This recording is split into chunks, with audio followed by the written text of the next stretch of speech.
Welding in general, you can do so many different things.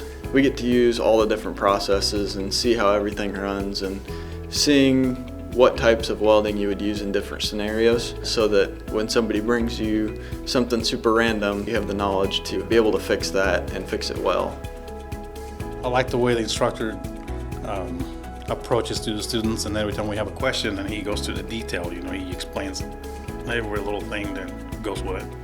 Throughout the summer you go through an internship with a local business that gets you into the field and lets you see kind of what goes on day to day.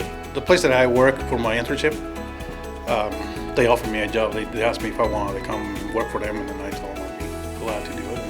And what I'm doing right now, we're doing lots of TIG welding, and for the job that they offered me, that's what they do out there too. That's stainless steel, and that's what we do, TIG welding. I mean, repair work is what I really like, and I would like to someday have a mobile rig of my own and repair for people, and then ultimately have a home shop like welding repair shops around here where people can bring their stuff in and fix it and send it back out. Your welding career starts here.